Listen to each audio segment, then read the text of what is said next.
कांग्रेस नेता प्रतिभा सिंह का कहना है, कल संसद में बाबा साहेब अम्बेडकर पर अमित शाह जी के बयान में हमें दुख हुआ है। पीएम को यह सुनिश्चित करना होगा कि वह अमित शाह माफी मांगे।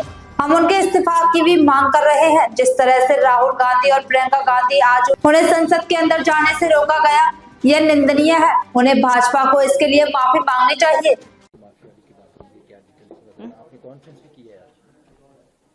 ये जो प्रेस कॉन्फ्रेंस आज हमने यहाँ जिसको संबोधित किया है, वो एक बहुत गंभीर विषय है। हमारे संविधान के रचयिता बाबा अंबेडकर जी के बारे में जिस तरीके से पार्लियामेंट में कल अमित शाह जी ने अशोभनीय शब्दों का प्रयोग किया है, वो हमारे लिए बहुत, उससे हमको आहत पहुंची है। हम बहुत पीड़ित है और इसीलिए हम इस बात को आवाज़ को उठा रहे हैं कि प्रधानमंत्री जी हमारी आवाज़ को सुने और उनके ऊपर एक्शन होना चाहिए, उनसे माफ़ी मंगवाएं और उसी तरह से उनको इस्तीफा भी देना चाहिए। ये हमारी कांग्रेस पार्टी की मांग है। दूसरी बात यह है कि पार्लियामेंट में जिस तरीके से हमारे विपक्ष के नेता श्री राहुल गांधी जी, खड़गे जी और प्रियंका जी जब पार्लियामेंट जा रहे थे तो उनके साथ जिस तरीके का व्यवहार हुआ, उनको वहाँ अंदर जाने से रोका जा रहा था और उसके बाद जो धक्का मुक्की हुई है वो बहुत ही अशोभनीय और बहुत ही निंदनीय है।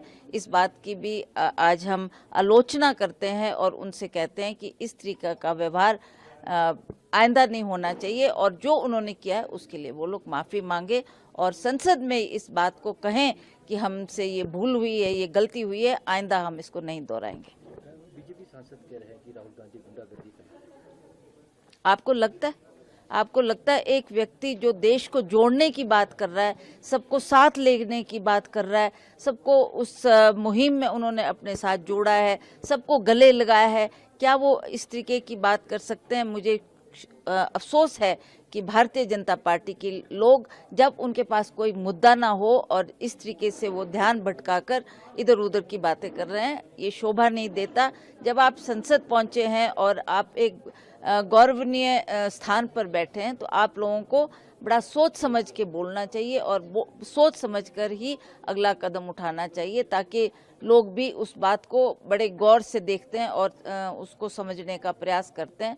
तो मैं उनसे भी कहूँगी कि इस तरीके की अशोभनीय बातें हमारे नेता के प्रति ना कही जाए और जो उन्होंने कहा है उसके लिए वो अवश्य उनसे माफ़ी मांगे। अनुराग ठाकुर ने कहा है कि जो नेहरू गांधी परिवार है वो आज उन्होंने अम्बेडकर जी को भारत रत्न नहीं देने दिया और अब वो संविधान को जेब में लेके घूम रहे हैं। देखिए, ये अनुराग जी ने जो बात कही है वो भी इस बात को भली भांति जानते हैं कि नेहरू परिवार का क्या कंट्रीब्यूशन है देश के लिए।